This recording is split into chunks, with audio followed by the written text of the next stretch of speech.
आदाब अर्ज़ है। रिपोर्टर्स 21 के प्लेटफॉर्म से मैं हूं फारूक समी और आपको खुशामदीद कहते हैं। रात के इस पहर एक बड़ी खबर के जो बल्दियाती इंतखाबात थे वो आगे बढ़ गए हैं और उनके बढ़ जाने का ख़ावी इम्कान हो गया है, क्योंकि सिंध हुकूमत ने यह फैसला कर लिया है कि वो इंतखाबात नहीं कराएगी। एक ऐसे मौके पर जब शहर भर में यानी कराची, हैदराबाद में इस वक्त एक ही डंका था यानी बाइकॉट का, और दूसरी जानिब जो डंका बज रहा था वो माइनस अल्ताफ के तमाम धड़े एक जो होने जा रहे थे। इस दौरान जब ये रात के इस पहर जो मैं जिस वक्त ये इजलास हुआ सिंध हुकूमत का और जिसके अंदर पाकिस्तान पीपल्स पार्टी का, बुनियादी तौर पर ये क्या कहानी है इसके हवाले से आपको बताएंगे, और साथ बताएंगे कि बहुत सारे लोग इंतज़ार कर रहे थे, उनके इंतज़ार का क्या हुआ, और ख़ास तौर पे जमात इस्लामी के हाफिज़ नईमुर रहमान बार बार क्यों कह रहे थे कि इंतखाबात मुलतवी कराए जाने की कोशिशें की जा रही हैं और साजिश की जा रही हैं। सारे ताने बाने जोड़ेंगे, इस वीलॉग को अख्ताम तक देखिएगा। तो जनाब, शहर क़ायद में इस वक्त माइनस अल्ताफ़ हुसैन और की जो मर्जर हुआ था उस उनका और डंका बज रहा था, या दूसरा डंका बज रहा था बाइकॉट वालों का, यानी बानी मुत्तहदा अल्ताफ़ हुसैन का। और बानी मुत्तहदा अल्ताफ़ हुसैन के बाइकॉट का डंका कुछ ज़्यादा बज रहा था, और ये कहा जा रहा था कि यानी जो सियासी पंडित हैं और सियासी तज्ज़िया निगार हैं, जिनमें हम मेन स्ट्रीम मीडिया पे जो बात करने वाले लोग हैं खुलकर उनका हम हवाला दे सकते हैं, बहुत से लोग हैं जिनका ये कहना था कि इस दफ़ा इंतखाबात में जो मुत्तहदा कौम मूवमेंट है बहादुराबाद सेक्शन, उसको खासा जो खमियाजा भुगतना पड़ेगा इलेक्शन में हिस्सा लेने पे अगर वो बाइकआउट नहीं करती, क्योंकि बानी की मौजूदगी में और बानी के बाइकआउट की मौजूदगी में इलेक्शन का मतलब ये है कि कोई भी रिज़ल्ट हो, वो कोई भी नंबर हो, उसका मल्टीप्लाई बाय ज़ीरो होगा, चाहे 2 मल्टीप्लाई बाय ज़ीरो हो या 3 मल्टीप्लाई बाय ज़ीरो हो, रिज़ल्ट सिफर ही बनेगा और इसका कोई फ़ायदा नहीं होना। तो जनाब, ये थी वो वजह जिसकी बुनियाद पर ये इलेक्शन है इसमें मुत्तहदा कौम मूवमेंट सरतोड़ कोशिश कर रही थी कि इस इलेक्शन को मुलतवी किया जाए, और इस हवाले से पाकिस्तान पीपल्स पार्टी किसी तौर पर नहीं मान रही थी। पाकिस्तान पीपल्स पार्टी खुसूसन बिलावल भुट्टो जरदारी का ये मानना था कि इस वक्त इलेक्शन उनके मफाद में है और उनकी जो हदबंदियाँ हैं या दीगर जो मामलात हैं उसमें उनको ख़ासा फ़ायदा होगा। लेकिन आखिर क्या ऐसा हुआ कि यकायक तमाम चीज़ें तब्दील होती चली गईं। तो जनाब, हुआ ये कि आज दोपहर तक यानी जब मुत्तहदा के जितने भी ये धड़े थे ये यकजा नहीं हुए थे, तो उस वक्त तक तो सूरत हाल बहुत डिफरेंट थी। लेकिन सुबह जब 11-12 बजे के वक्त ये सारी अपडेट्स होती चली गईं कि ये सारे लोग एक हो जाएंगे, मतलब इससे पहले भी ये तय तो गुज़िश्ता रोज़ ही हो चुका था कि जब जलसा हुआ था उसमें भी ऐलान हो गया था, तहाँ बहुत सारी चीज़ें रह गई थीं। और जब ये सारी चीज़ें हो गईं और सारे लोग जमा हो गए, तो फिर जरदारी साहब ने मुशावरत की। ये मुशावरत अब उन्होंने अपने काबीना के अरकान से की या बुज़ुर्गों से की। ये बुज़ुर्ग डॉक्टर फ़ारूक सत्तार के भी हो सकते हैं और ये बुज़ुर्ग डॉक्टर मतलब आसिफ़ अली ज़रदारी साहब के भी हो सकते हैं। जिनसे भी मुशावरत हुई, उस मुशावरत का नतीजा ये निकला कि ये तय पाया कि जनाब जो बल्दियाती इलेक्शन है उसको उनको जो है वो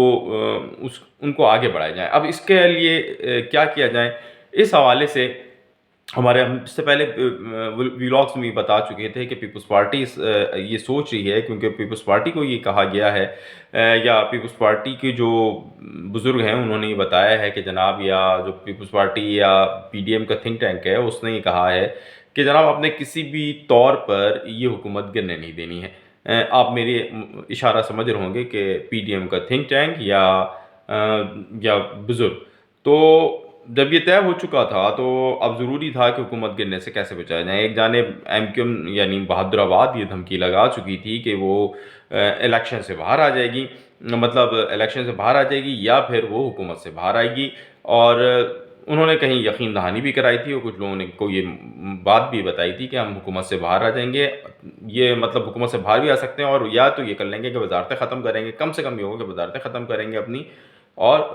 हुकूमत नहीं छोड़ेंगे ताकि पीडीएम की हुकूमत बड़ी भी रहे और इनके जो मामलात हैं वो दूसरों के साथ, दोस्तों के साथ, बुज़ुर्गों के साथ दुरुस्त भी रहें। तमाम जब ये सारी चीज़ें हो गई तो जब कहते हैं कि जरदारी साहब ने जो बुज़ुर्ग हैं या जो मुशावरत है उनसे मुशावरत की, तो कहा ये गया कि जनाब जो लोकल गवर्नमेंट एक्ट है उसके अंदर तरमीम कर ली जाए, और सिंध लोकल गवर्नमेंट एक्ट की शिक नंबर 10 کے تحت اب الیکشن کمیشن کو خط لکھا جائے گا، اور سندھ حکومت کے الیکشن کمیشن کو خط لکھنے کے بعد جو بلدیاتی الیکشن ہیں وہ ملتوی ہو جائیں گے۔ اس حوالے سے مشاورت جو ہے وہ پہلے ہی جو ہے قانونی ماہرین سے کر لی گئی تھی، جس کے اندر 3-4 بڑے نام تھے جنہوں نے اس حوالے سے ہمیں پہلے ہی کچھ ہنٹ دیے تھے کہ اس طرح کی بھی مشاورت ہوئی ہے جو آج کے اجلاس ہوں گی۔ اسی وجہ سے آج دوپہر میں بھی ہم نے جو مشترکہ ہم ولاگ کرتے ہیں اس ولاگ کے اندر ہم نے یہ بات رکھی تھی کہ یہ انتخابات آگے بڑھنے جا رہے ہیں۔ اب جو سندھ میں بلدیاتی الیکشن کو ملتوی کرائے جانے کا دوسرا مرحلہ ہے، یہ جب خبر جیسی ہی یہ خبر بہادر آباد کو پہنچا دی گئی ہے، بہادر آباد میں اس خبر کے پہنچتے ہی ظاہری بات ہے وہاں تو خوشی کی لہر دوڑ گئی ہے، کیونکہ بائیکاٹ کا مقابلہ کرنا آسان نہیں ہے، اور بائیکاٹ کا مقابلہ کرنا آسان بھی نہیں تھا۔ اور اب جب یہ صورتحال ہوئی ہے تو اس میں صورتحال میں فائدہ یہ ہوگا کہ ایک تو جو ڈیلیمیٹیشن کے معاملات ہیں ان کو دیکھا جائے گا، اور دوسرا یہ معاملہ ہوگا جناب کہ نئی حلقہ بندیوں کے لیے جب الیکشن کمیشن کو خط لکھا جائے گا تو یہ جو نئی حلقہ بندیاں جو ہوں گی اس پر کراچی حیدرآباد میں الیکشن ہوگا، تو بہت سارا ٹائم مل جائے گا، اور ممکن ہے اس ٹائم میں ابھی مرجر ہونے والے ایک اہم سیاسی شخصیت کو کوئی فائدہ ہو سکے۔ میرا جو اشارہ ہے وہ اسی طرف ہے جو کہ ماضی میں بھی شہر کراچی میں کسی اہم بلدیاتی مناسبت سے ایک اہم پوسٹ پہ رہے ہیں، اور یہی وہ خطرہ تھا، یہی وہ معاملات تھے جو کہ حافظ نعیم الرحمن جو کہ جماعت اسلامی کے امیر ہیں ان کو دکھ رہے تھے، جن کو تمام سروے کے اندر نمبر 1 کینڈیڈیٹ قرار دیا گیا تھا عوام کی رائے میں، کہ اگر الیکشن ہوتے ہیں اور الیکشن میں جو ووٹ کاسٹ کرنے والے ہیں، بائیکاٹ کرنے والے نہیں، جو ووٹ کاسٹ کرنے والے لوگ ہیں ان کے لیے وہ سب سے اچھے تھے۔ اسی طرح دوسرے نمبر پہ نام مصطفیٰ کمال کا تھا، ممکن ہے ان کو مل جائیں جیسے کہ میں کہہ رہا تھا۔ اب جناب بہادر آباد میں تو کیونکہ خوشی کی لہر دوڑ گئی ہے، اور پیپلز پارٹی نے بہادر آباد میں یہ میسج بھیجا ہے کہ جناب آپ آ جائیں، آپ سے بات کر لیتے ہیں، کچھ منہ میٹھا ہو جاتا ہے۔ یاد رہے کہ گزشتہ کئی روز قبل میں نے ایک ولاگ کیا تھا، اور اس ولاگ کے اندر یہ بات رکھی تھی کہ بظاہر تو پیپلز پارٹی اور ایم کیو ایم آئندہ آنے والے دنوں میں تھوڑا سا تگڑم کریں گے، نورہ پشتی ہوگی، لیکن حقیقت میں پیپلز پارٹی اور بہادر آباد ایک ہی پیج پر ہیں، اور اب وہ پیج پر جو ہے وہ سامنے کھل کے آ گیا ہے، جس کو آپ تمام لوگوں نے اس خبر کی صورت میں دیکھیں گے کہ بلدیاتی الیکشن جو ہے وہ ملتوی ہو گئے ہیں۔ لیکن سپریم کورٹ جا سکتی ہیں سیاسی جماعتیں، اور ہو سکتا ہے کہ اس کو چیلنج کر دیں چیزوں کو، لیکن یہ صرف میرے خیال میں جماعت اسلامی کے سوا کوئی دوسری جماعت نہیں جائے گی۔ ایم کیو ایم کا وفد اب سے کچھ دیر مطلب اب پہنچ رہا ہے وہاں پہ، اور اس میں وفد کے اندر ڈاکٹر خالد مقبول صدیقی، مصطفیٰ کمال اور ڈاکٹر فاروق ستار آئیں گے، جو کہ پیپلز پارٹی چیئرمین بلاول بھٹو زرداری سے ان کی ملاقات ہے، اور اس ملاقات کے اندر مستقبل کا لائحہ عمل بھی طے کیا جائے گا۔ یوں جناب اب اس کو بائیکاٹ بانی متحدہ کے بائیکاٹ کی جیت کہیں، یا متحدہ قومی موومنٹ کی سیاسی کامیابی کہیں،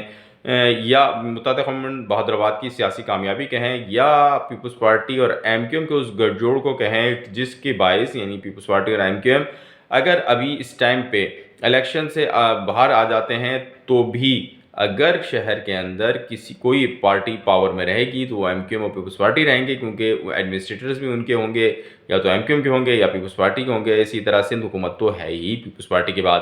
اور وفاق کی بات کریں تو وفاق میں تو پہلے ہی متحدہ قومی موومنٹ جو ہے وہ Peoples Party P D M کا حصہ ہے، اور وہ پیپلز پارٹی کا حصہ ہے، اور یعنی وفاق کے اندر بھی شامل ہے۔ یوں پانچوں انگلیاں جو گھی میں اور سر کڑھائی میں ہے متحدہ قومی موومنٹ کا، بہادر آباد کا، اور وہ خاص سے خوش ہیں۔ یہ وہ خدشہ تھا جس کا اظہار پہلے ہی لوگ کر چکے تھے کہ یہ الیکشن ملتوی ہوگا۔ ہم نے بھی اس سلسلے میں دوپہر میں جب ہمیں پتہ چلا تھا کہ اس طرح کا ایک اجلاس ہونے جا رہا ہے تو ایک ولاگ کیا تھا، اور اب یہ خبر صحیح ثابت ہو گئی ہے کہ جناب یہ جو الیکشن ہے وہ ملتوی ہونے جا رہے ہیں۔ اگر ابھی تک آپ نے رپورٹرز 21 کو سبسکرائب نہیں کیا ہے تو ہماری آپ سے گزارش ہے کہ رپورٹرز 21 کو فوری سبسکرائب کر لیجئے جناب، تاکہ آپ کو